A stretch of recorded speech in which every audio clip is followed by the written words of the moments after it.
The red dust of planet Kepler 442c swirled in the wind as the survey team walked through the rocky canyon. Their boots crunched on the strange ground as they searched for valuable minerals. The team had 5 members from different worlds across the galaxy. Dr. James Fletcher was the only human in the group. He carried a scanner in one hand and hummed a quiet tune as he worked. The sound made his alien teammates nervous. They had warned him many times that this planet was dangerous, but James seemed relaxed and happy. Captain Veltar was the team leader. He looked like a giant insect with 6 legs and clicking mouth parts. His species, the Zephyrians, were known for being very careful and scared of danger. Every few minutes, he would stop and listen for threats. "Human James," Veltar said through his translator device. "Your noise making will bring the predators to us. This world has venom stalkers." James looked up from his scanner and smiled. "Don't worry about it, Captain. I've dealt with dangerous animals before. Back on Earth, I used to catch snakes as a kid." The other team members shook their heads. There was Dr. Crix, who looked like a walking crystal. His people, the Nexari, were very smart and logical. They thought humans were too careless and emotional. Next to him walked 2 more Zephyrians who carried the heavy equipment. "The venom stalker is not like your Earth creatures," Dr. Crix said. His voice sounded like glass breaking. "One bite kills any living thing in 5 minutes. No exceptions." James shrugged and kept walking. "Yeah, well, we'll cross that bridge when we come to it." The team continued deeper into the canyon. The walls grew higher and the path became narrow. Strange plants with purple leaves grew from cracks in the rocks. The air smelled like metal and something rotten. "The mineral readings are getting stronger," James said, looking at his scanner. "There's definitely something valuable down here." Veltar's antenna twitched nervously. "We should return to base camp. This area feels wrong." "Come on, Cap," James said with a grin. "We're so close. Just a little further and we can mark this spot for the mining teams." The attack came without any warning. A shadow moved behind a large boulder. Something big and fast launched itself through the air. The creature was covered in dark scales and had a long tail with spikes. Its mouth opened wide, showing rows of sharp teeth dripping with bright purple poison. "Venom stalker!" Veltar screamed. The team scattered in different directions. James spun around to face the beast, reaching for his weapon. But the creature was too fast. It crashed into him before he could draw his gun. The venom stalker's fangs sank deep into James's right arm, right through his protective suit. The poison immediately began to spread under his skin. Purple lines appeared around the bite marks like twisted tree roots. The other team members started their emergency death protocols. In Zephyrian culture, when someone was about to die, the living had to send messages to their families and say prayers for the departing soul. Veltar pulled out his communication device with shaking hands. "Base camp, this is Survey Team 7, he said quickly. "Human James has been bitten by a venom stalker. We need immediate evacuation for the body and—" "Whoa there, Cap," James interrupted. "Body? I'm not dead yet." All the aliens stopped what they were doing and stared at James. He was sitting on the ground, looking at his arm where the bite had happened. The purple poison was spreading up toward his shoulder, but James didn't seem worried at all.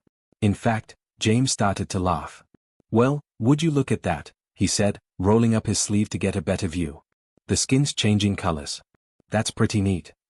The venom stalker had run away after biting him, which was normal behavior. The creatures only stayed to eat prey that was already dead. But James was very much alive and apparently finding the whole situation amusing. "Human James," Dr. Crick said slowly, "you have been injected with enough poison to kill a full-grown Carathian battle beast. You should be dead by now."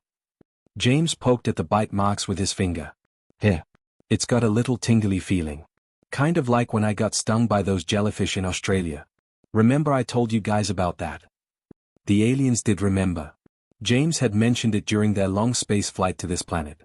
They had assumed he was making up stories to entertain them. Box jellyfish venom was listed in their databases as a Class A biological weapon. "You feel tingly?" Veltar asked. "Yeah, and I'm getting kind of hungry too. Weird how that works." James stood up and brushed the dust off his pants. "So, should we keep looking for those minerals? I think my scanner picked up something interesting right before our scaly friend showed up." The entire team stood frozen in shock. According to everything they knew about biology and medicine, James should have been dead 3 minutes ago. Instead, he was talking about continuing their mission and complaining about being hungry. Dr. Crix began taking scanner readings of James's body. This is impossible. The venom is definitely in your system. I can detect it clearly. Cool, James said. So what happens now? Do we head back to camp or keep exploring? The aliens looked at each other with growing fear and confusion. They had just witnessed something that went against everything they understood about life in the universe. A human had been bitten by a venom stalker and laughed about it. The medical bay at Research Station Alpha 7 had never been so busy. Dr. Veltar and his team of alien doctors worked frantically around James, who sat on the examination table looking completely relaxed. Machines beeped and flashed as they pumped various medicines into his bloodstream. The poison levels are impossible, Dr. Veltar whispered to his assistant, Dr. Nix. This human should have died 6 times over by now. James swung his legs back and forth like a child waiting for candy. He kept poking at the purple bite mark on his arm, which had stopped spreading but hadn't gone away. Hey, do you guys have any snacks around here? All this excitement is making me hungry. Dr. Nix, a small bug-like creature with 4 arms, checked the computer screens again. The venom concentration is higher than anything we've ever recorded. It should be dissolving his internal organs. Maybe it is, James said cheerfully. I can't really tell.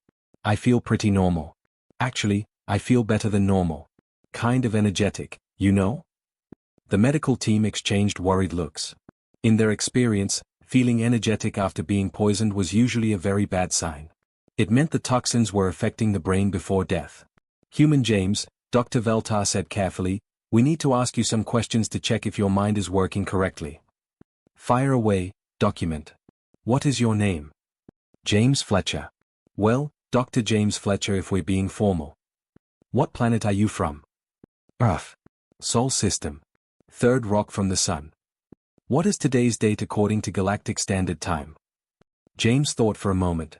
Tuesday, I think. Or Wednesday. I never was good with the space calendar thing. Dr. Veltar's mandibles clicked rapidly, which meant he was very stressed. The human's answers were perfectly normal. His brain seemed to be working fine despite having enough poison in his blood to kill a small army. This reminds me of something that happened back home, James said, looking out the window at the alien landscape. My buddy Tom dared me to eat some mushrooms we found in the woods. Turned out they were death caps. The medical equipment started beeping loudly.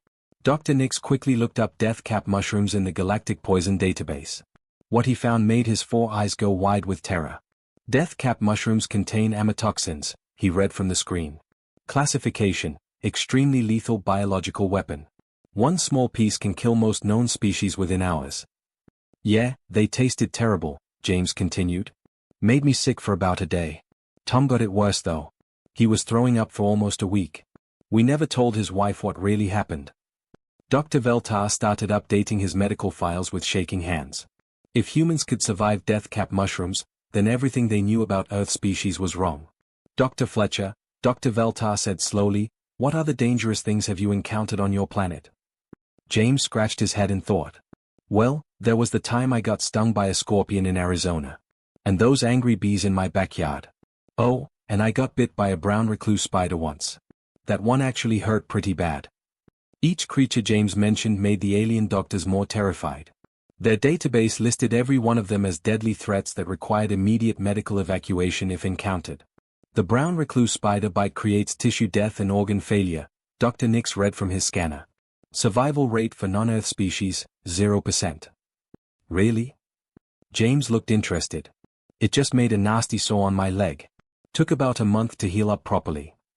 Dr. Veltar realized they needed to contact other medical experts. This was beyond anything in their training.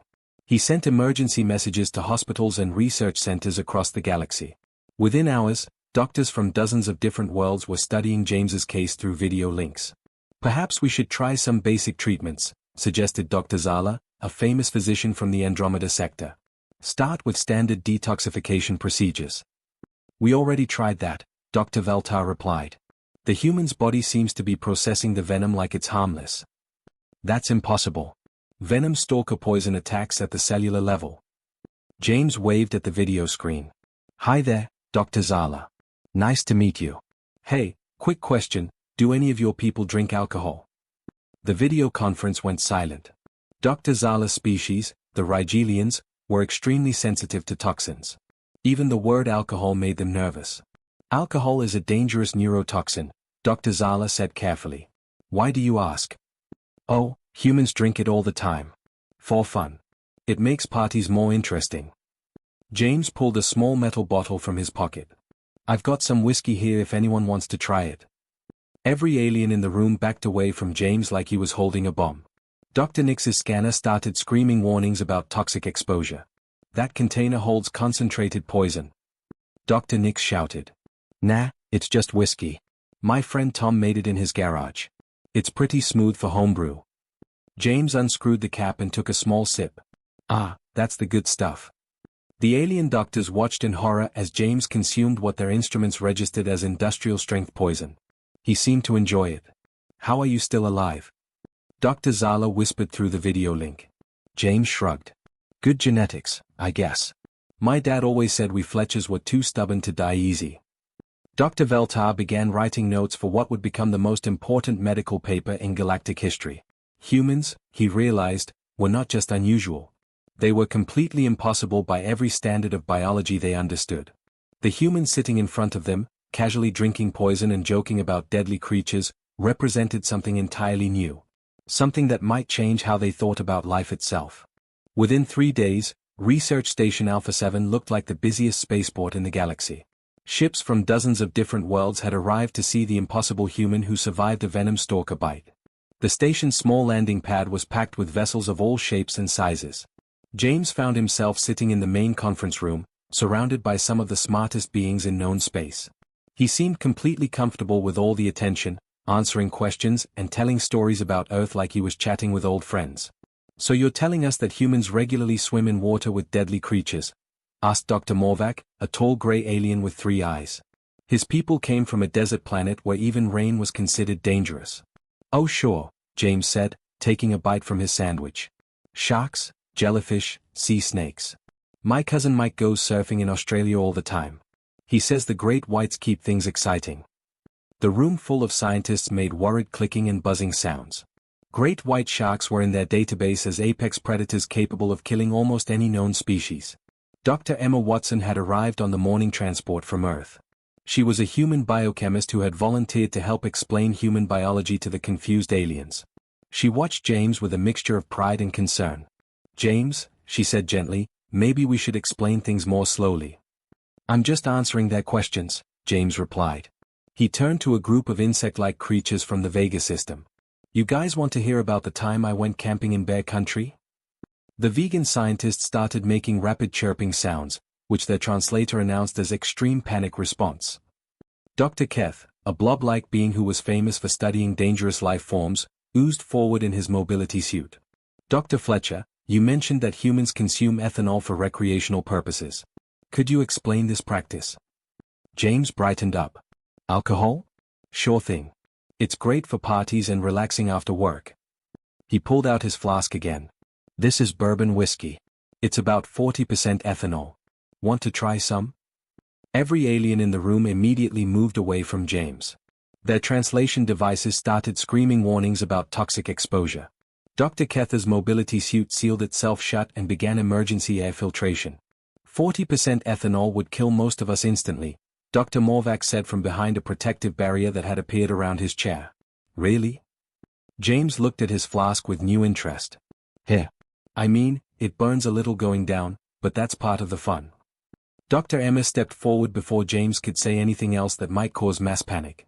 What James is trying to explain is that humans have evolved on a very dangerous planet. Our bodies have adapted to survive things that would be deadly to other species. How dangerous could one planet be? Asked a crystalline being from the Alpha Centauri system.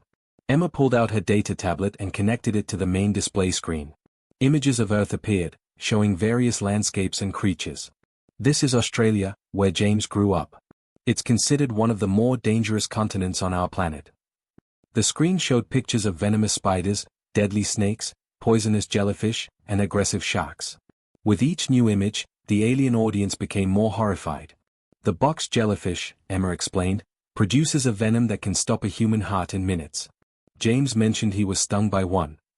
I was surfing, James added helpfully. Didn't even see the thing coming. The inland taipan snake has venom strong enough to kill 100 adult humans with a single bite. My Uncle Bob stepped on one once, James said. Made his legs swell up something fierce. Dr. Veltar, who had been quietly taking notes, looked up from his datapad. How did your uncle survive? Oh, he didn't step on the bitey end, James laughed. Bob's not stupid. He grabbed it behind the head and threw it away from the campsite. The alien scientists began making calculations on their computers. If humans regularly encountered creatures this deadly and survived, what did that say about human biology? A new ship arrived while they were talking. It belonged to the Korath Collective, a group of silicon-based life forms known for their advanced chemistry knowledge. Their representative, Dr. Salon, appeared on the communication screen since his people couldn't breathe the same air as carbon-based beings. We have analyzed the reports about this human, Dr. Salon announced. According to our calculations, his survival is mathematically impossible. James waved at the screen. Hey there, Dr. Salon. Nice to meet you. You should not exist, Dr. Salon continued. The toxin levels in your blood would dissolve our entire species. That's wild, James said, genuinely interested. So you guys are really sensitive to poisons. All rational species are sensitive to poisons. That is why they are called poisons. Dr. Emma decided to try a different approach. Dr. Salon, what if I told you that human children regularly eat substances that contain small amounts of natural toxins, and this helps build their resistance? Children? Dr. Salon's voice became higher-pitched. You poison your young? Well, when you put it like that, it sounds bad, James said. But kids eat all kinds of stuff. Chocolate, coffee, potatoes, tomatoes. All of those have natural chemicals that could be harmful in large amounts. The screen showing Dr. Salon went black for several seconds. When it came back on, the Korath scientist was surrounded by other members of his species, all talking at once in their language. This explains everything, Dr. Salon finally said. Humans are not normal life forms. You are walking biological weapons created by a planet that tried to kill you for millions of years. James considered this idea while finishing his sandwich. You know what? That actually makes a lot of sense. Earth is pretty rough. But it's home. The gathered scientists began to understand something that would change how they viewed humanity forever. Humans were not just another species. They were survivors of something no other known world had ever produced, a planet that had spent countless ages trying to perfect the art of killing its own children. And somehow, impossibly, wonderfully, humans had learned to laugh at death itself. The Galactic Scientific Consortium had arrived with their biggest mobile laboratory. The massive ship docked with Research Station Alpha 7, bringing dozens of the galaxy's top scientists and medical experts. They had come to study James Fletcher, the human who had survived the impossible. Dr. Veltar led James into the new laboratory, which was filled with strange machines and containers holding various colored liquids. The room smelled like chemicals and ozone. James whistled appreciatively as he looked around. This is quite a setup you've got here, he said. Reminds me of my high school chemistry class, except bigger and cleaner. Dr. Elon, the head scientist of the consortium, was a tall being with purple skin and 6 arms. She had studied deadly creatures from across the galaxy for over 200 years. Dr. Fletcher, we would like your permission to conduct some controlled tests. Tests? Sure thing. What kind of tests? We want to expose you to various toxins and venoms in carefully measured amounts. This will help us understand how your species processes dangerous substances. James rubbed his hands together excitedly. Sounds fun. Do I get to rate them? I've got a pretty good system worked out. Dr. Emma Watson, who had been assigned as James's medical advisor, looked worried. Are you sure these tests are safe? We will start with very small amounts, Dr. Elon assured her.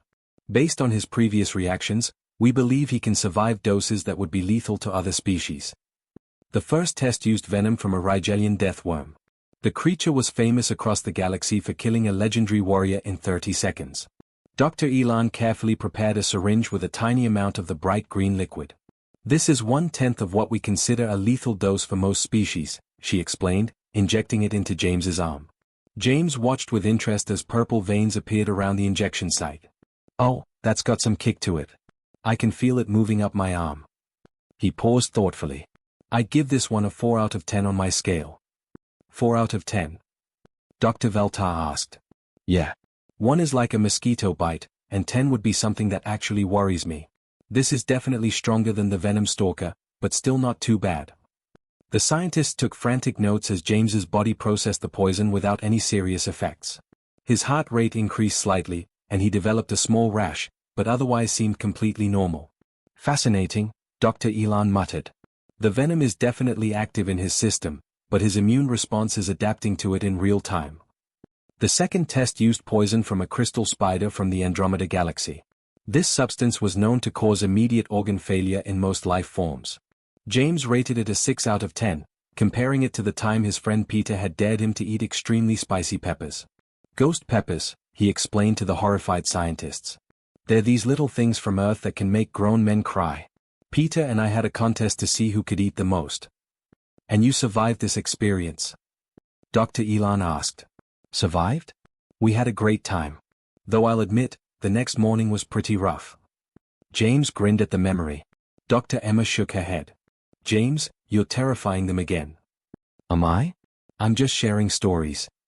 The tests continued for several hours. Each new poison or venom produced the same result. James would experience some minor symptoms, rate the substance on his personal scale, then tell a story about some equally dangerous thing he had encountered on Earth. This one's interesting, he said after being exposed to plutonian acid mite's venom. It's got a burning sensation, kind of like when I accidentally grabbed a hot pan without gloves. Maybe a 5 out of 10. Dr. Elon checked her instruments. The acid should be eating through your tissue right now. Well, it's definitely doing something. Look, the skin's changing colors again. James held up his arm to show everyone. It's like a little rainbow. The most shocking discovery came when they exposed him to a combination of 3 different deadly substances at once. The mixture should have killed him instantly, but James just sat there looking slightly bored. This is barely a 3 out of 10, he announced. Is that all you've got? I was hoping for something that would at least get my attention. Dr. Elon and her team gathered around their computers, trying to understand what they were seeing. James's blood samples showed that his immune system was not just fighting off the toxins, but actually learning from each exposure. He was becoming more resistant with every test. Dr. Fletcher, Dr. Elon said slowly, we need to ask you about your childhood. What was it like growing up on Earth? Pretty normal, I guess. We lived in the countryside in Australia. Lots of dangerous animals around, but you learn to deal with them. Define learn to deal with them. James thought for a moment. Well, my dad taught me and my brother how to handle snakes when we were about 5 years old. You grab them behind the head, see? Then they can't bite you. You handled venomous snakes as a 5-year-old child. Sure. Red-bellied black snakes, mostly. Sometimes death adders if they got into the chicken coop. The alien scientists began to understand something incredible. Human children were not just exposed to dangerous creatures by accident. They were deliberately trained to survive in an environment that would kill most adult aliens instantly. What other training did you receive? Dr. Veltar asked. Oh, the usual stuff. How to identify poisonous plants, what to do if you get stung by a jellyfish, basic first aid for snake bites. My mom made sure we knew which spiders to avoid and which ones were just annoying. Dr. Elon realized they were not just studying one tough human. They were looking at the product of millions of years of evolution on the most dangerous planet anyone had ever discovered. James was not unusual for his species. He was completely normal. That thought was more frightening than any of the deadly creatures they had tested him with. The attack siren started screaming at dawn. James woke up in his small room at the research station and stretched lazily. Through his window, he could see dark ships dropping from the sky like angry hornets. Red warning lights flashed everywhere, and he could hear the aliens running around in panic. Well, that's not good, he said to himself, pulling on his clothes. The hallway was full of terrified scientists rushing toward the emergency shelters. Dr. Veltar grabbed James's arm as he walked past. Void Clan raiders, Veltar said, his voice shaking. They're using biological weapons. We must get to the sealed chambers immediately. Biological weapons? James looked interested. What kind? Toxin bombs. They release clouds of poison that kill everything that breathes. No species has ever survived direct exposure. James nodded thoughtfully. Sounds nasty. You guys go ahead to the shelters. I'll be right behind you. But instead of following the others, James walked toward the main entrance of the station. Through the thick glass doors, he could see green clouds of poison gas rolling across the landing pad. The Void Clan raiders were tall, skinny creatures wearing full environmental suits and carrying advanced weapons. Dr. Emma Watson caught up with him just as he reached the doors. James, what are you doing? We need to get to safety. I want to get a closer look at these guys, James said. Besides, someone should probably tell them to leave. You can't go out there. That poison will kill you in seconds. James checked his sidearm and made sure his communication device was working. Maybe. But probably not. I'll be careful. Before Emma could stop him, James opened the emergency exit and walked straight into the toxic cloud. The alien scientists watched through their security monitors in absolute horror. They could see James strolling casually through the green poison gas, breathing normally, showing no signs of distress whatsoever. The gas that should have killed him instantly seemed to have no effect at all. The Void Clan raiders saw him coming and raised their weapons. Their leader, a creature called Thex the Destroyer, spoke through his suit's external speakers.